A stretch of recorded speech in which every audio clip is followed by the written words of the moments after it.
बुद्ध की कहानियां भले ही आज के समय की न हो, लेकिन उनकी कहानियां मानवीय भावनाओं से जुड़ी हुई हैं। इसीलिए वे आज भी हमारा मार्गदर्शन करते हैं। यही कारण है कि बुद्ध की कहानियां अत्यंत लोकप्रिय हैं।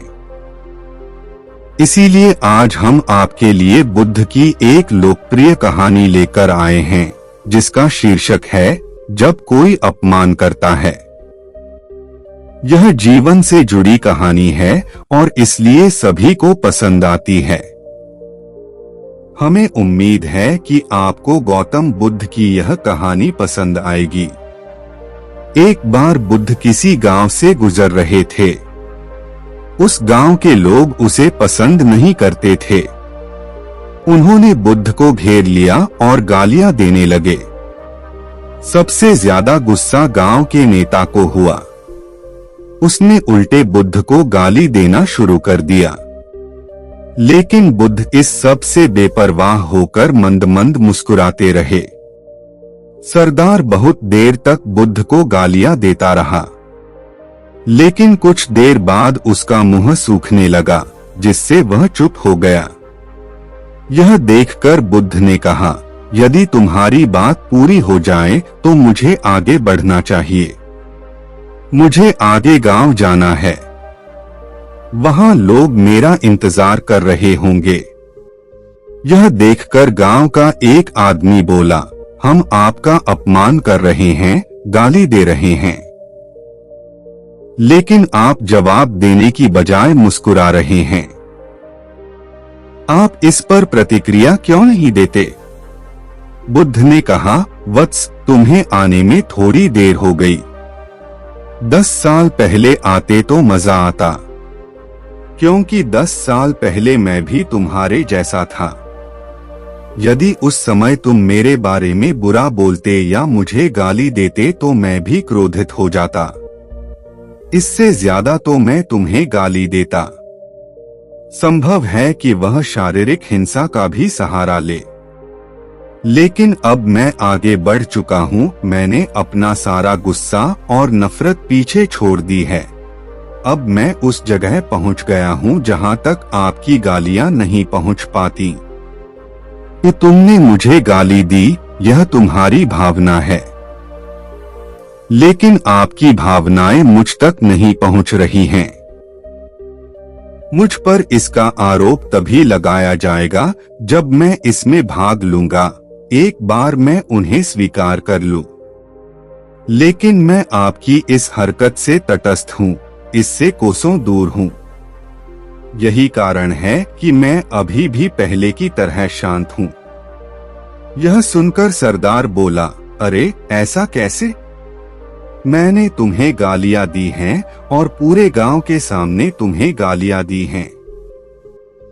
फिर इसे लेने या न लेने का क्या मतलब? बुद्ध ने कहा, वत्स, मैं कल एक गांव में गया था।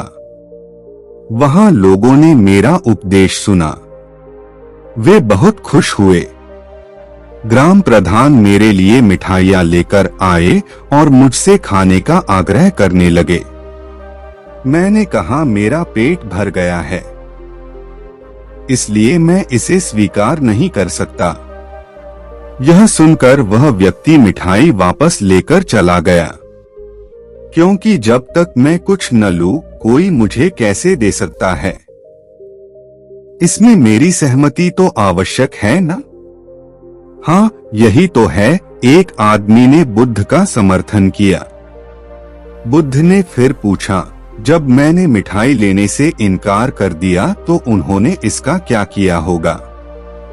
हो सकता है उसने अपने परिवार के बीच मिठाइयां बांटी हों, एक व्यक्ति ने उत्तर दिया। बुद्ध ने कहा, तुमने ठीक कहा। ठीक उसी मिठाई की तरह तुम मेरे लिए गालियां लेकर आए हो और चाहते हो कि मैं उन्हें स्वीकार कर लूं।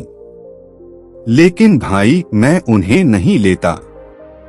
अब बताओ, तुम उनका क्या करोगे? इसका उस शख्स के पास कोई जवाब नहीं था। बुद्ध ने फिर कहा, मुझे तुम पर दया आती है, वत्स। अरे मुझे तो गुस्सा तभी आएगा जब मुझे ये गालियां मिलेंगी, और जब मैं गालियां नहीं खाता तो क्रोध का प्रश्न ही नहीं उठता। सरदार ने बुद्ध की बात पर कोई प्रतिक्रिया नहीं दी। शायद वह कुछ सोच रहा था।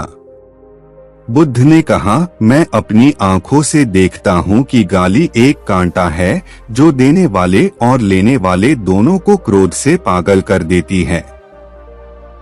तो फिर तुम ही बताओ, मैं आंखों से भी कांटों पर कैसे चल सकता हूं?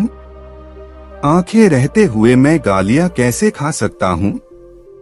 और होश में रहते हुए मैं क्रोध कैसे कर सकता हूं? अत मुझे क्षमा कर दो वत्स, मैं तुम्हारा उपहार स्वीकार करने में असमर्थ हूं। इतना कहकर बुद्ध ने हाथ जोड़ दिए। बुद्ध की बात सुनकर सरदार लज्जित हो गया। उसकी आंखें भर आईं। वह कुछ कहना चाहता था, लेकिन उसके होठों ने जवाब दे दिया। और जब उससे और सहन न हुआ तो वह बुद्ध के चरणों में गिर पड़ा।